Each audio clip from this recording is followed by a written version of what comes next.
Hey guys, hope you're doing great this morning. I want to ask you guys a question, and it's a really good question that I think I know I got a lot out of, and I think you will too. It says, "What would my family and friends say is the driving force in my life? What do I want it to be?" And I kind of thought that was quite challenging. What would people say about your life? Like, what is the driving force of your life? What is your life about? What is the purpose? What drives you?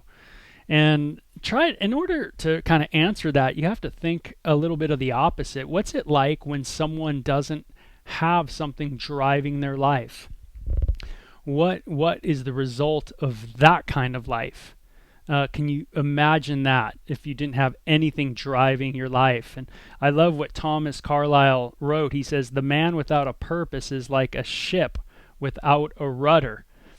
Maybe without the drive, a focused drive in your life, you just go aimlessly here and there. And I was reading another quote that I thought was really cool about kind of the dangers of not having really a driven life. And it says, "Without a clear purpose, you have no foundation on which you base decisions, allocate your time, and use your resources. You will tend to make choices based on circumstances, pressures, and your mood at the moment. People who don't know their purpose try to do too much, and that causes stress, fatigue, and conflict." And now we talked about, in another video, we talked about our purpose, and that is to get to know God. We were created by God for a purpose, and that purpose was to know Him.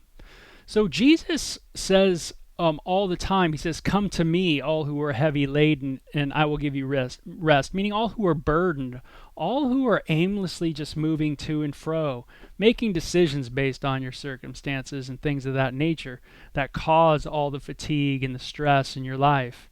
But if you had a drive of just getting to know God, and that's really the drive in life, is coming into a relationship with Jesus Christ, who claimed to be God in human flesh and did something quite important for you to make you a forgiven human being before a holy and righteous God through his death on the cross. And he showed that that was an acceptable sacrifice by being raised from the dead by the Father, the Bible says. And so getting to know your creator gives you a focus. Now, would you say that people in your life look at you and go, "Hey, that is," they would say to me, "Hey, that's," they would say about me that that's my focus. My focus is understanding God more, learning about God. My decisions in my life are based off of that. My finances are based off that. The way I do life is based off of that. What would they say is that driving force, that clear purpose in your world? So the Bible says in the book of Isaiah 26, verse 3, "You, Lord, give perfect peace to those who keep their purpose firm and put their trust in you." So let me read that again. "You, Lord, give perfect peace to those who keep their purpose firm and put their trust in you." So focus a little bit on your drive being about, not just a little bit, but being about your life, the drive of it being about getting to know God. Jesus said, "I'm the way, the truth, and the life." Get to know the way, the truth, the life, and kind of immerse yourself in getting to know God, and you'll find that peace that's being spoken of here. You know, it's not rocket science that so much of behavioral science has come out with so many studies on people that don't have purpose, and what happens in their life when they don't have a specific purpose. Now, many hockey players, of course, their purpose has been hockey, and that has been the driving force of their life. But what's going to happen to all the trophies? What's going to happen? I mean, I played a lot of sports growing up, and you know where my trophies are?